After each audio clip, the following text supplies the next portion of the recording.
The electric guitar dates back to the 1920s. The original idea was to amplify the sound of the acoustic guitar. The first commercially successful model came out in 1932. By the 1950s, the instrument underwent a radical change, its body evolving from the traditional hollow shape to a thin, solid block of wood.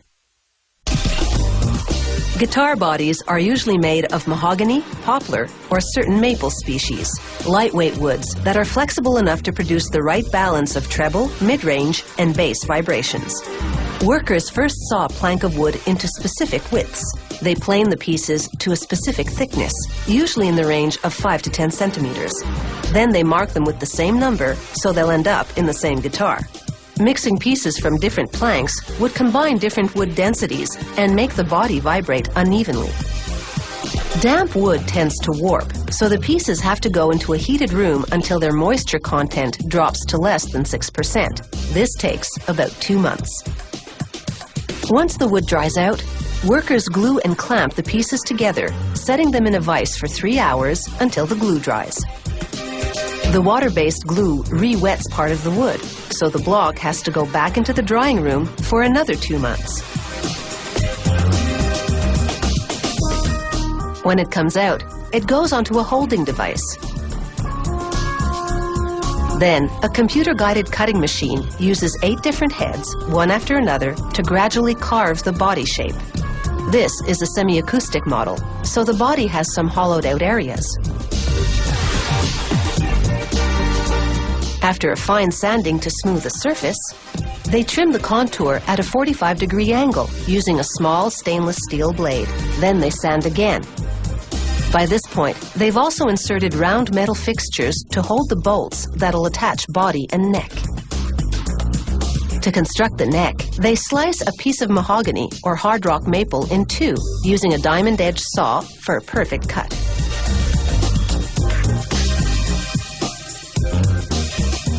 Then, they glue a 1.27 millimeter thick sheet of maple veneer onto one piece. This will be the front surface of the neck.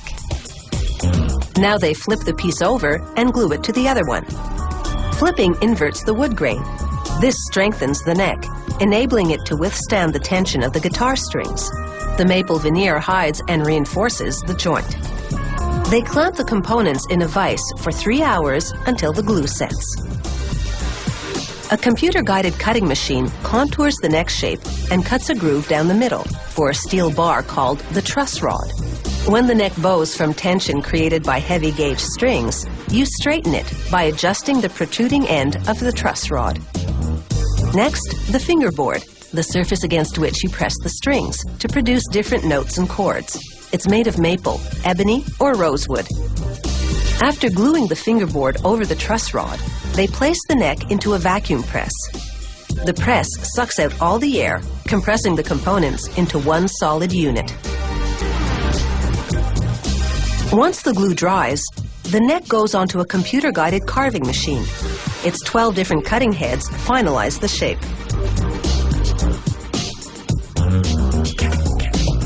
Next, a 22-blade saw simultaneously cuts very precise slots for 22 fret wires, the metal lines on the fingerboard.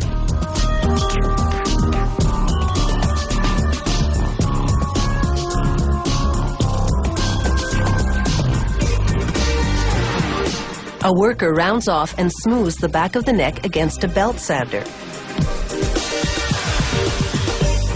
Then installs the fret wires. The wires are made of nickel and lead. They have teeth on the bottom that grab the wood. That's why it's essential that the slots be a very precise width and depth. Finally, they run the sides of the neck against a sanding belt. This trims off the excess fret wire and rounds off the edges of the fingerboard.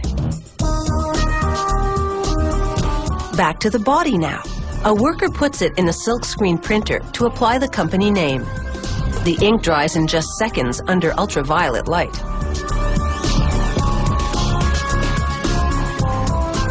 After applying a sealant to block the wood's pores, they spray on up to 22 coats of wood stain and lacquer. This protects the wood and gives it a sexy semi or high gloss finish. Now on to the mechanics.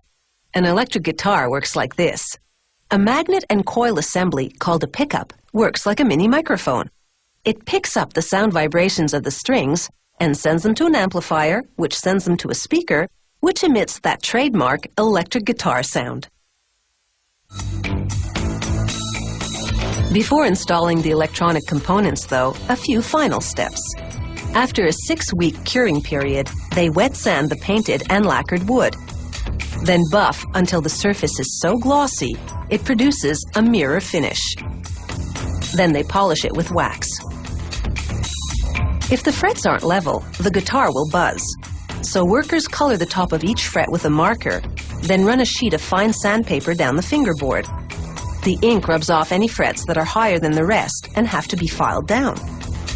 But filing flattens the frets' edges, so workers round them off using a special curved file. Then, with very fine sandpaper, they buff away the filing marks. They clean the fingerboard with mineral oil. This also nourishes the rosewood so that it won't dry out and crack. Now they turn an Allen key in the truss rod to straighten out the neck. This gauge measures the curve. When the needle hits 0, the neck is perfectly straight. Now the 6 tuning keys, 1 for each string. Depending on the model, these steel keys are plated with either gold or nickel or painted black. You turn the black acrylic peg to tighten or loosen the string for tuning. Workers use a digital gauge to measure the height of the nut, a thin piece of either bone or very hard plastic with 6 slots to space the strings. If it isn't in precisely the right position, tuning will be off and the strings will buzz. Now the neck is ready to join the body, courtesy of 4 bolts driven from the back of the instrument. They fit into those round metal fixtures we saw in the previous segment. And now, the electronic components. Workers begin by soldering control knobs for the volume and tone to the pickup selector switch, the switch that activates any of the pickups, sets of magnets with wire coiled around them.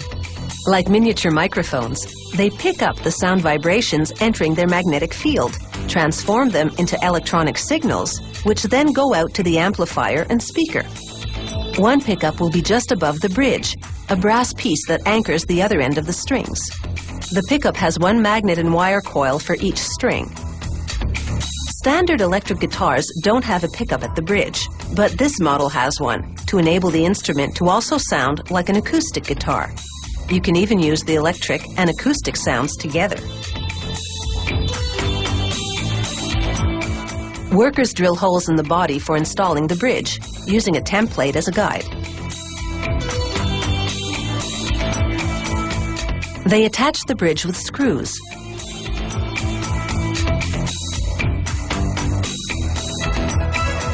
Then install the bridge pickup just above it and the body and neck pickups above that.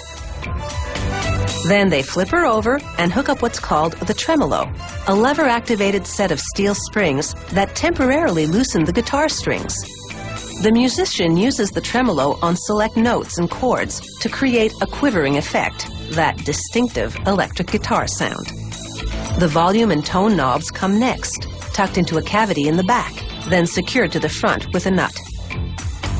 Now, the pickup selector switch. It also comes through the back, to the front of the instrument. Then they add the last electronic component, a jack for the cable going to the amplifier.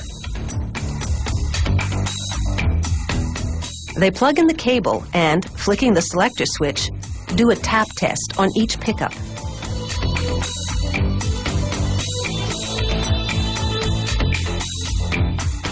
Now it's time to string the guitar. They pull the steel strings from the back through the bridge in the front. Then wind them onto the tuning keys, using a drill with a special adapter. Then it's into a soundproof booth to tune the guitar with the help of a digital tuner. And then take it for a test drive.